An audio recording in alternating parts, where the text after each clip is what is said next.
The Velithari had earned his hatred. These insectoid aliens had burned 17 human colonies in 6 years. They called humans vermin. They said humans were weak, short-lived creatures who did not deserve to walk among the stars. They killed without hesitation and without remorse. Kale had spent 6 years proving them wrong.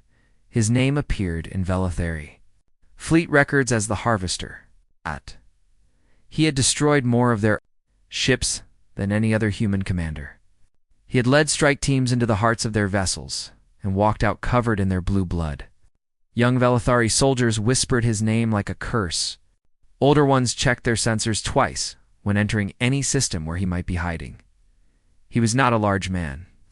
He stood at average height, with short dark hair that was always messy from wearing his combat helmet. His eyes were gray like storm clouds, and they held no warmth when he looked at Velithari. A long scar ran down the left side of his face, a gift from his first battle against the Insectoid Empire. The siege of Nexus Station was supposed to be his greatest victory. Nexus Station was a human outpost at the edge of colonized space. 3 million civilians lived there. When the Velithari Third Brood Fleet arrived with 200 warships, everyone thought those 3 million people would die, Kale thought. Differently, he gathered his strike team of 12 soldiers. They were the best humanity had to offer. Each one had killed more Velithari than they could count. Each one trusted Kale with their lives. Their mission was simple: board the command ship. Kill High Queen Cythera. Cut off the head, and the body would fall. The Velithari operated on a hive structure. Each fleet answered to a queen. The queen made every decision. Without her, the soldiers would fall into confusion. They would retreat. They would scatter. Kill the queen, save Nexus Station. Simple. The boarding action was brutal. Kale lost 4 of his soldiers breaching the outer hull. He lost 2 more in the corridor fights. The Velithari soldiers fought with the desperate fury of insects protecting their hive mother. They used blade arms and acid sprays and weapons that shot superheated plasma. But Kale pushed forward. He always pushed forward. By the time he reached the queen's chamber, only he and 2 others remained. The door was thick metal designed to withstand explosions. Kale placed charges on the hinges and blew it open. What he found inside was not what he expected. Queen Cythera lay wounded on the floor. Her guards were gone. The hull breach from their assault had damaged her chamber, and debris had struck her. Blue blood leaked from cracks in her black carapace. Her compound eyes, each one containing 1,000 tiny lenses, looked up at him with something he had never seen in Velithari's eyes before: fear. Kale walked toward her with his blade drawn.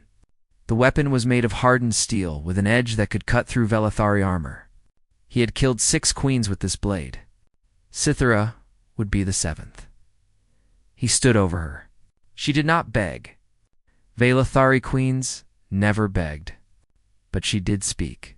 "Human," she said through her translator device. The words came out flat and mechanical. "You have one. Finish it." Kale raised his blade. Then he saw them. Attached to her thorax was a cluster of eggs. They were small, each one about the size of his fist, and they glowed with soft blue light. These were her unborn children. Future Velithari soldiers. Future enemies of humanity. One clean strike would end them all. Kale hesitated. He did not know why. He had killed Velithari young before. He had destroyed nursery ships without losing sleep. War was war. The enemy was the enemy. But something about this moment felt different. Maybe it was the fear in her eyes. Maybe it was the way her clawed hand moved to cover the eggs, a gesture that looked almost human. Almost like a mother protecting her children. His arm did not move. Blood dripped from a wound on his forearm. During the fighting, a Velithari blade had cut him deep. The red blood fell in slow drops, landing on Cythera's damaged carapace. It seeped through the cracks, touching the bioluminescent membrane beneath her armor. Cythera made a sound. It was not a word. It was something between a gasp and a hiss. Her body twitched. Kale did not notice. He was too busy arguing with himself. 1 strike. Just one strike. End her and her brood. Win the battle. Save Nexus Station. But he could not do it. He lowered his blade. Fall back, he said to his remaining soldiers. We're leaving. They looked at him like he had gone insane. Maybe he had, sir, one of them asked. I said, fall back. The hull breach will cripple this ship. Their fleet will retreat to save her. He looked down at Cythera one last time. Dead queens create martyrs. Living queens can be bargained with. It was a lie. A strategic excuse for something he could not explain. They left the command ship. They returned to their own vessel. The third brood fleet did exactly what Kale predicted. When they realized their queen was injured, they retreated to protect her. Nexus Station was saved. Kale was called a hero. He received medals and promotions. The news feeds showed his face and called him the savior of 3 million lives. He told no one about the moment of hesitation. He told no one about the blood that had fallen on the queen's body. He did not know what he had done. The Velithari were not like humans. They did not reproduce the way humans did. Their queens were genomic absorbers. Their bodies could take genetic material from other species and use it to make their next brood stronger. It was how they had conquered so many worlds. They absorbed the best traits of every species they encountered, but no alien species had ever been compatible with their absorption process. The genetic differences were always too great. The foreign material was always rejected until now. Human DNA was different. Human DNA was aggressive. It adapted. It survived. It forced itself into places where it did not belong and made itself at home. When Kale's blood touched Cythera's membrane, something impossible happened. The human genetic material bonded with hers. It did not fight her biology. It merged with it. Deep inside the queen's body, something new began to grow. Kale Moreau had made one mistake. He had shown mercy when he should have shown none.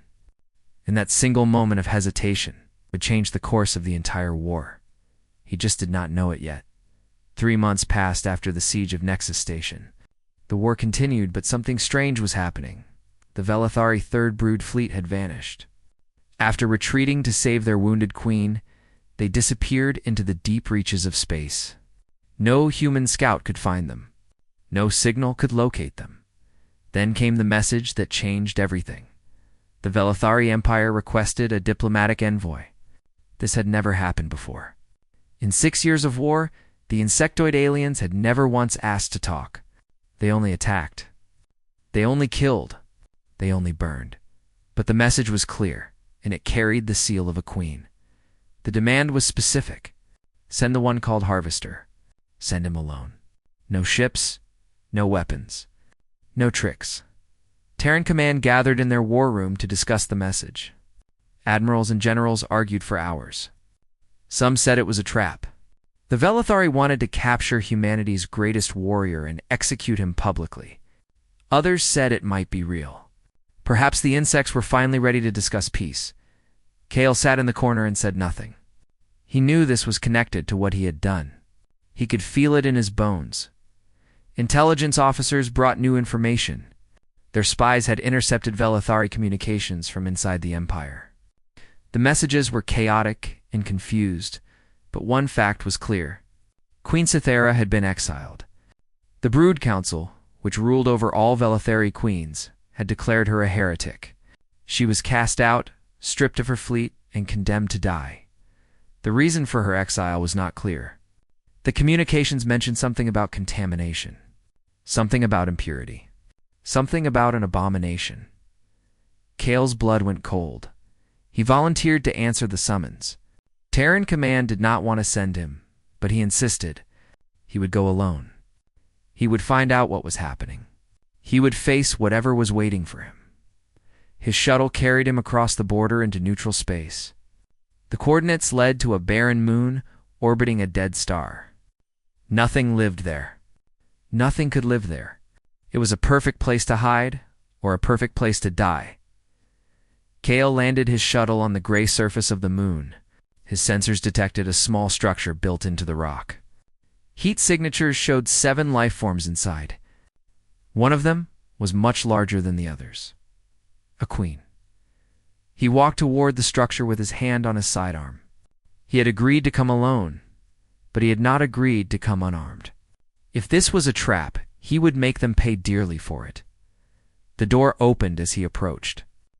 A Velethari soldier stood in the entrance.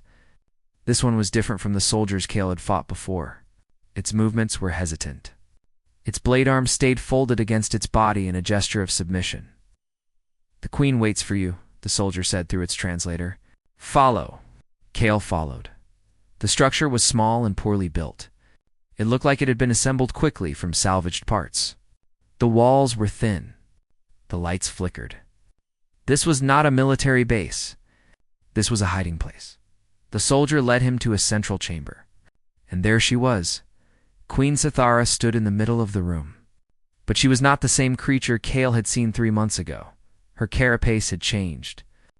Strange patterns covered her black armor, swirling lines that pulsed with faint golden light. Her movements were different too. They seemed slower, more deliberate, more ... thoughtful. Her compound eyes locked onto Kale, and she spoke. "You came, you asked. I did not know if you would answer." Kale studied her carefully. She carried something against her thorax. A single egg, larger than the ones he had seen before. It glowed with golden light instead of the usual Velethari blue. "What happened to you?" he asked. Sithara made a sound that might have been a laugh, or it might have been a cry. With Velethari, it was hard to tell. "You happened to me, human? You and your contaminated blood?" She explained everything. The Velethari absorption process. The way her body had taken his genetic material. The way it had merged with her own biology in ways that should have been impossible. "Your species is different," she said. "Your DNA does not follow the rules of other species. It adapts. It changes. It forces itself to fit where it does not belong." She touched the golden egg with one clawed hand. "This offspring carries your genetic code, human. It is neither Velethari nor human. It is something new. Something that has never existed before in the long history of my people." Kale stared at the egg.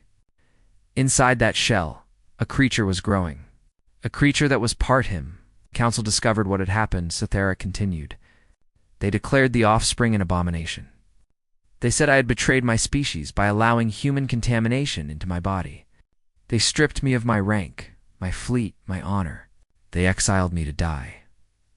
Why are you telling me this? Because you made this happen. Your blood created this child. Your moment of mercy set this path into motion." Kale's mind raced. This was impossible. This was insane. And yet, looking at the glowing egg, he knew it was true. "What do you want from me?" he asked. Sithra's eyes studied him. For a long moment, she said nothing. Then she spoke words that would haunt Kale for the rest of his life. "The council will come for me. They will destroy this child before it can be born. And then they will resume their war against humanity with greater fury than ever before. They fear what this offspring represents. A bridge between our species. A proof that humans are not vermin to be exterminated, but equals to be respected." She stepped closer to him. Her massive form towered over his human body, but there was no threat in her posture. "You made a mistake, human. You showed mercy when you should have shown death. Now you must decide what that mistake becomes. Will it become a catastrophe? Or will it become a future?" Kale looked at the egg. He looked at the queen. He looked at the handful of loyal soldiers who had followed her into exile. He thought about the war. 6 years of death. 17 colonies burned.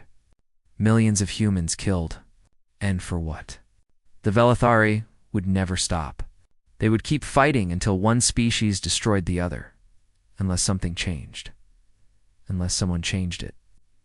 "What do you need?" Kale asked. "Protection. Time.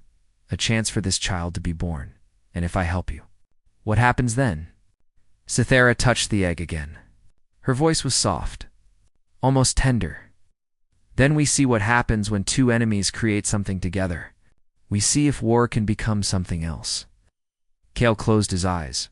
Everything he knew, everything he believed, told him to walk away. This was an enemy queen. This was a trap. This was madness. But when he opened his eyes, he knew what he would do. "All right," he said. "I'll help you," was his second mistake. Or maybe it was his first right choice.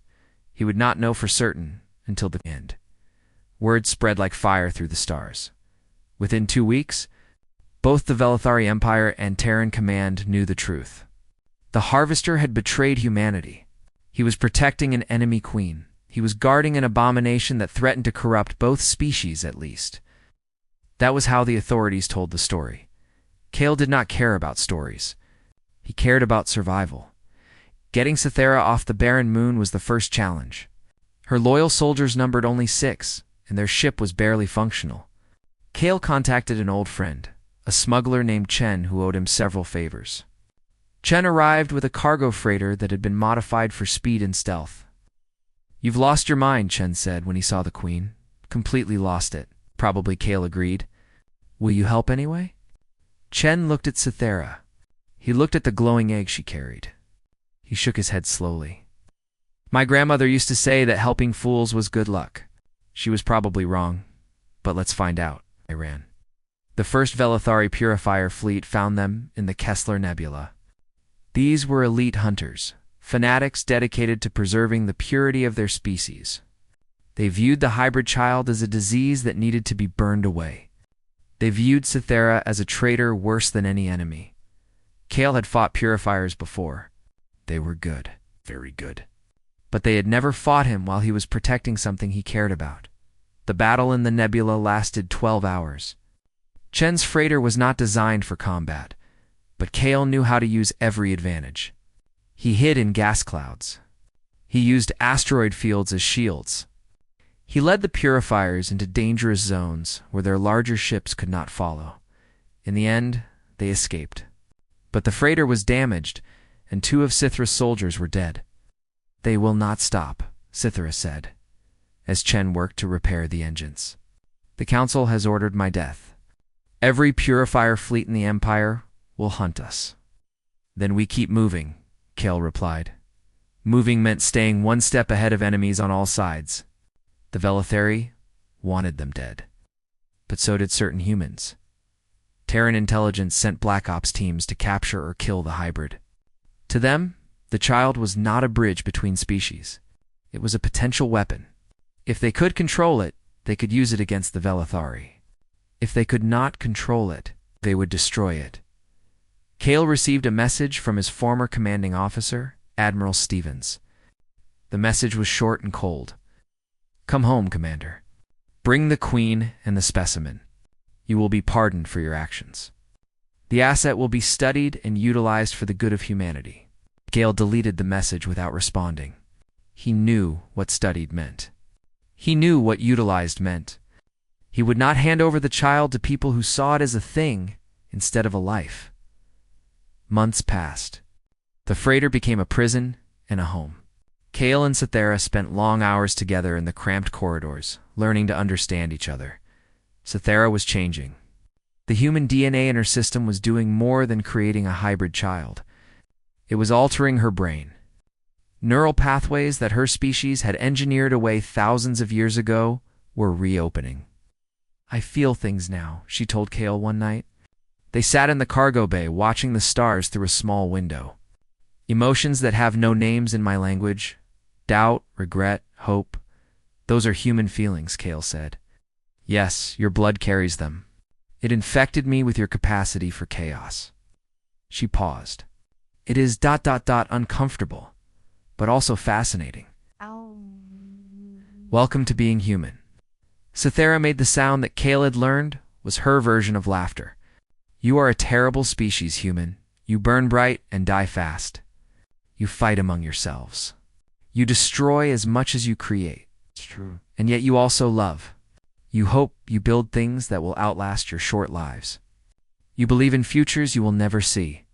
She looked at him with her 1,000 compound eyes. Ow. "My people removed these traits from ourselves long ago. We thought they made us weak. We thought pure logic and collective purpose would make us strong. Did it? It made us powerful. But I am beginning to think it did not make us strong. There is a difference." Kale thought about her words. He had spent 6 years hating the Velithari. He had seen them as monsters without feeling or conscience. But sitting here with Cythera, he realized he had been wrong. They were not monsters. They were a species that had cut away parts of themselves and forgotten. What they had lost, the egg grew larger as the weeks passed. Its golden glow brightened. Strange patterns moved across its shell, pulsing in rhythms that Cythera could not read. But Cale noticed something strange.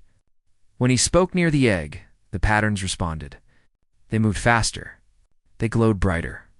The child inside was listening to his voice. "She knows you," Cythera said. "She has learned your sound." She. Yes, the offspring is female. I can sense her mind now. It is unlike anything I have ever felt. She thinks in ways that are both voluntary and human, both logical and emotional, both collective and individual. Cythera touched the egg gently. She will be extraordinary. If she lives. That was the question that haunted them all. The purifiers were getting closer. 3 more fleets had joined the hunt. The Black Ops teams were becoming more aggressive. Safe ports were becoming harder to find. Chen gathered everyone in the common room one evening. His face was grim. "I've done everything I can," he said, "but we're running out of options. Every contact I have is either scared or compromised. The entire galaxy is looking for us." "There must be somewhere," Cale said. "There is one place, but you won't like it." Chen displayed a star map. He pointed to a region at the far edge of known space. It was marked with warning symbols and danger notices. The graveyard of civilizations. Ruins of a species that died out 1,000,000 years ago. No one goes there. The Velithari believe it's cursed. Humans think it's too dangerous to explore. But if we can reach it, we can hide. Cale looked at Cythera. She looked back at him. "How long until we reach it?" she asked. 3 weeks. If we don't get caught first, it's 3 weeks. The egg was close to hatching. It would be tight. "Do it," Cale said. "Get us there." Chen nodded and began setting the course. That night, as the freighter jumped into hyperspace, Cale sat alone with the egg. He placed his hand against its warm shell. "Hang on," he whispered. "We're going to make it. I promise." The patterns on the shell pulsed in response. Somewhere inside, the child was listening, waiting, hoping. Just like her parents, they ran out of time. 2 days before reaching the graveyard, 3 purifier dreadnoughts dropped out of hyperspace directly in front of the freighter. Behind them, a Terran blacksite carrier emerged from hiding. Both forces had been waiting. Using predictive algorithms to calculate where the fugitives would appear, Chen swore loudly and pulled the freighter into a desperate turn. But there was nowhere to go. The dreadnoughts moved to surround them while the carrier held back, watching. "This is Purifier, Commander Vecthos." A cold voice spoke over the communication channel. "Queen Cythera, you are ordered to surrender yourself and the abomination. If you comply, your remaining followers will be granted quick deaths. If you resist, everyone aboard that ship will suffer greatly before they die." Cale grabbed the communication controls. "This is Commander Cale Morrow of the Terran Vanguard. I'm sure you remember me. I've killed 3 of your Purifier commanders. Want to make it for?" A silence. Then the cold voice returned. "The Harvester. We hoped you would be here. Your death will bring great honor to my fleet, and come and take it." The channel went dead. The dreadnoughts began their approach. "What do we do?" Chen asked. His hands were shaking on the controls. The freighter had no weapons that could threaten a dreadnought. Running was impossible. Surrender meant death. Cale looked at Cythera.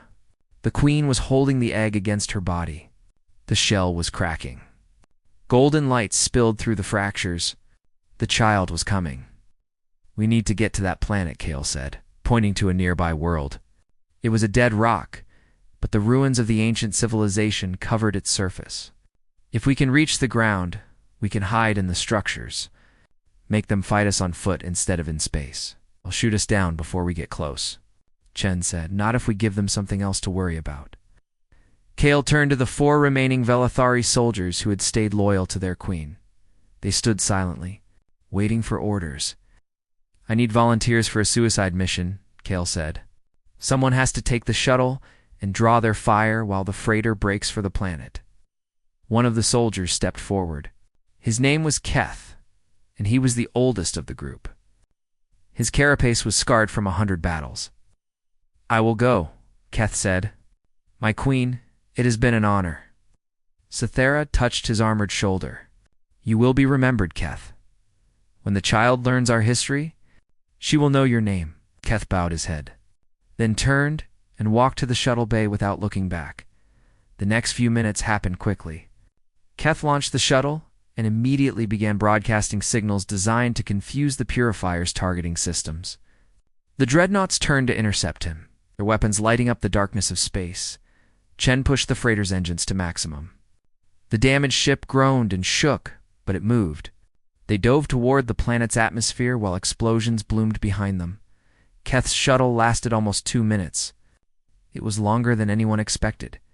The freighter hit the atmosphere hard. Heat shields glowed red. Warning alarms screamed.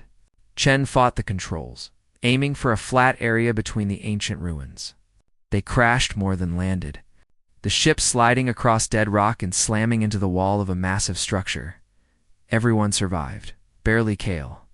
Kicked open the emergency hatch and helped Cythera out of the wreckage. The 3 remaining soldiers followed, carrying what weapons they could salvage. Chen stumbled behind them, bleeding from a cut on his forehead. Kale ordered, "They'll be landing troops soon."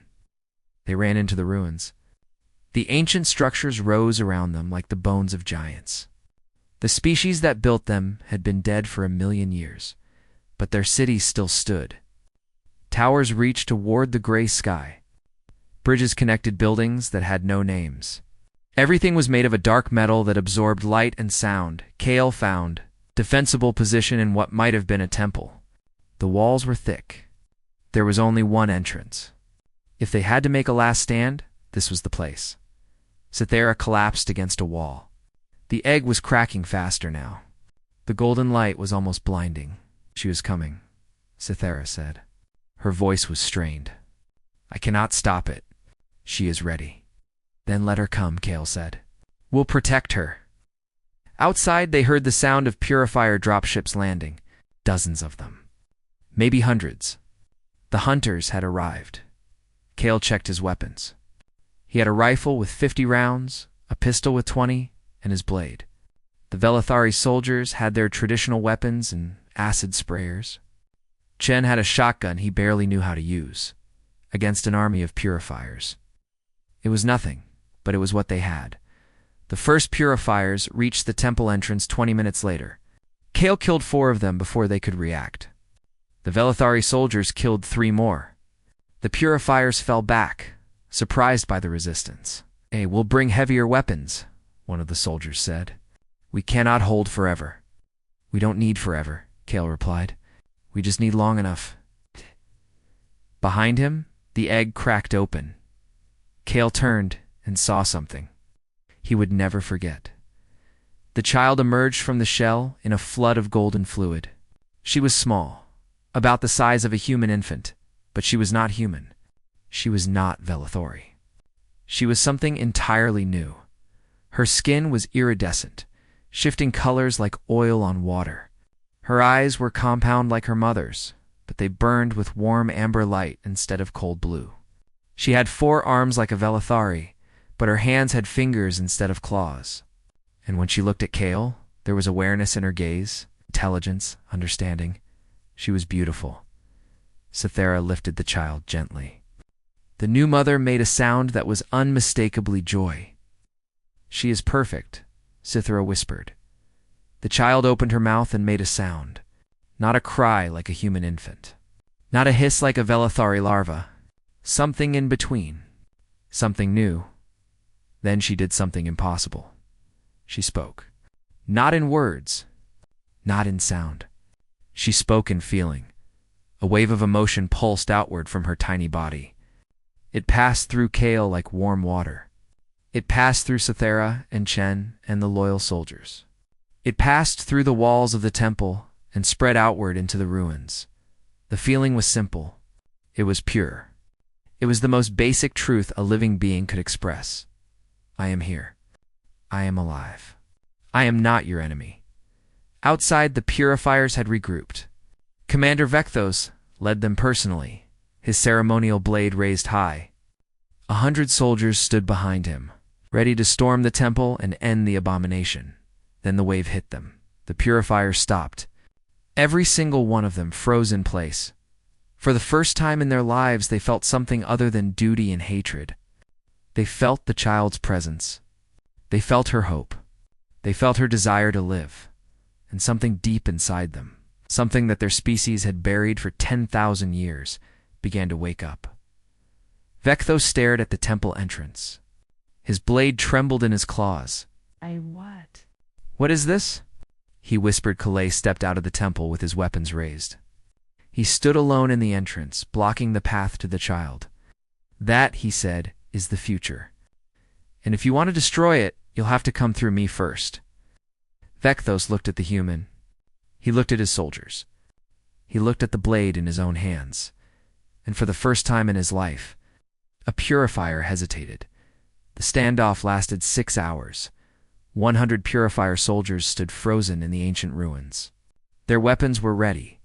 Their training screamed at them to attack. But something held them back. Something they could not name and could not fight.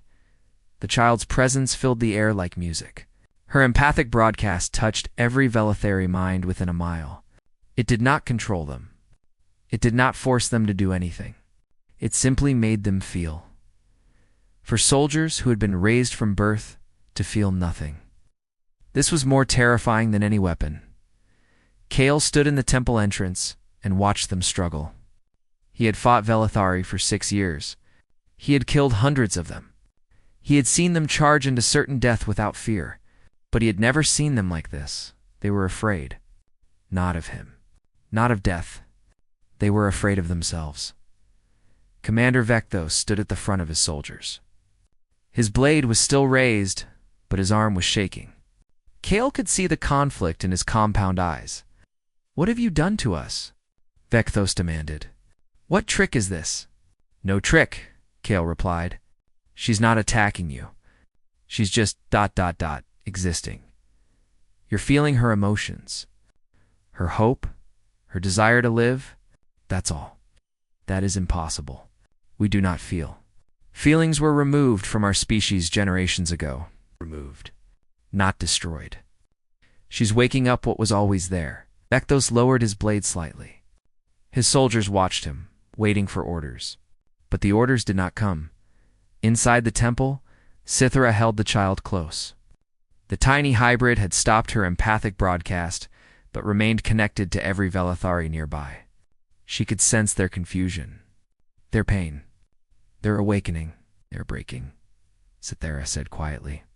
"The walls in their minds are falling. They do not know how to handle what they feel." "Is that dangerous?" Chen asked. He was still holding his shotgun, though his hands had stopped shaking. "For them, yes. Imagine spending your entire life in darkness, then suddenly being forced to look at the sun. Some will adapt. Others will go mad." "And the ones who adapt?" Cythera looked at her daughter. The child's amber eyes were watching the entrance, watching Kale, watching the purifiers beyond. "The ones who adapt will never be the same. They will question everything they have been taught. They will wonder why their species chose to remove such powerful feelings. They will want answers." Hours passed. The Terran Black Site carrier sent messages demanding information. The human captain wanted to know what was happening. Why were the purifiers not attacking? What was the situation on the ground? No one answered him. As the 6th hour ended, something changed. One of the purifier soldiers stepped forward. He was young, barely adult by Velethari standards. His hands trembled as he approached Kale. "I want to see," the young soldier said. "I want to see the child." Kale studied him carefully. "If this is a trick, I'll kill you before you take 2 steps. No trick. I need to understand what I am feeling. What she is? Please." Kale looked back at Cythera. She nodded slowly. "One wrong move," Kale warned. 1. The young soldier walked past Kale and entered the temple. He stopped when he saw Cythera and the child. His compound eyes went wide. "She is beautiful," he whispered. The child looked at him. Then she reached out one of her small hands. The soldier fell to his knees. He was crying. Bellathari did not cry. They did not have tears. But fluid leaked from his eyes anyway, and his body shook with sounds that could only be called sobbing. "What have we become?" He asked no one. "What did we do to ourselves?" Behind him, another soldier entered the temple, then another, then 5 more. They came one at a time, drawn by something they could not resist. Each one saw the child. Each one broke down. Commander Vecthos was the last to enter. He walked slowly, his blade finally lowered. When he stood before the child, he did not speak for a long time. "I have killed many humans," he finally said. "I believe they were vermin. Insects to be exterminated. I felt nothing when I ended their lives. Nothing at all." He looked at the child. Her amber eyes met his compound gaze. "Now I feel everything. Every death. Every scream. Every child I left without parents." His voice broke. "How do you live with this? How do humans carry such weight?" Kale answered. "We just do. It's hard. Sometimes it breaks us, but it also makes us who we are." Vecthos stared at him. 2 enemies, standing in ancient ruins, with a hybrid child between them. "I cannot undo what I have done," Vecthos said. "But perhaps I can do something different now." 3 weeks later, the hybrid accord was signed. It happened on a neutral station in unclaimed space. Representatives from the Terran government sat on one side. Representatives from the Velathari Brood Council sat on the other. Neither side trusted the other, but neither side could ignore what had happened. The Purifier soldiers, who had experienced the child's awakening, had returned to the Empire. They told others what they had felt. They described emotions they had never known existed. They questioned the choices their ancestors had made. The Brood Council was terrified. A revolution was building in their own military. Soldiers were asking why feelings had been removed. They were asking what else had been taken from them. They were demanding answers that the Council could not give. Peace was not the Council's first choice, but it was better than civil war. Queen Cythera stood in the center of the negotiation chamber. She was neither exile nor ruler now. She was something new, a bridge between worlds. "For 10,000 years, my people believed that removing emotions made us strong," she said. "We were wrong. Emotions are not weakness. They are connection. They are meaning. They are the reason to build instead of destroy." She gestured to the child in her arms. The hybrid girl looked out at the gathered representatives with curious amber eyes. "This child carries the best of both our species. Human passion and Velathari logic. Human hope and Velathari precision. She is proof that we do not have to be enemies. That our differences can create something greater than either of us alone." The treaty was simple. The war would end. Trade routes would open. Both species would learn from each other. The child would be protected by both governments, not as a weapon, but as a symbol. A bridge. Kale Moro was offered a pardon for his actions. He was offered promotions and honors, and a return to his former command. He refused all of it. "I'm staying with them," he told Admiral Stevens when they met after the signing. "The child needs a guardian. I'm going to be that." "You'd give up everything for an alien hybrid?" Kale looked at Stevens with something like pity. "I'm not giving up anything, Admiral. I'm gaining a family." The years that followed were not easy. Not everyone accepted the accord. Some Velathari formed resistance groups determined to destroy the hybrid and restore their species' purity. Some humans viewed the peace as a betrayal of everyone who died in the war. There were attacks. There were setbacks. There were moments when everything seemed ready to collapse. But the child grew. She learned to walk between 2 worlds. She learned to speak both languages and think both ways. When conflicts arose, she helped resolve them. Her empathic abilities let her understand both sides in ways no one else could. They named her Alara in the human way, and Sithkaya in the Velathari way. Most people just called her Hope. Years later, a reporter asked Kale about his legacy. He was an old man by then, gray-haired and tired. but his eyes still held that storm cloud fire. "I made one mistake," he said. "I showed mercy when I should have killed. Every rule I had told me to strike. Every instinct screamed at me to end the enemy when I had the chance." He paused, watching Alara across the room. She was mediating a trade dispute between human merchants and Velithari suppliers. Her presence calmed everyone in the chamber. "That mistake ended a war. It created a future. It gave me a daughter." He smiled, an expression that had been rare before Alara. "Turns out humans are pretty good at making mistakes. It's kind of our specialty." The reporter asked one final question. "Do you regret anything?" Kale thought for a long moment. "I regret the people I killed before I understood. I regret the hatred I carried for so long. But that moment on Sithra's ship, when I lowered my blade instead of striking," he shook his head. "That's the one thing I got right." He stood up and walked over to his daughter. She saw him coming and smiled with a face that was neither human nor Velithari, but somehow both. "Father," she said, "come help me explain human stubbornness to these merchants. Thought that was your specialty? I learned from the best." Together.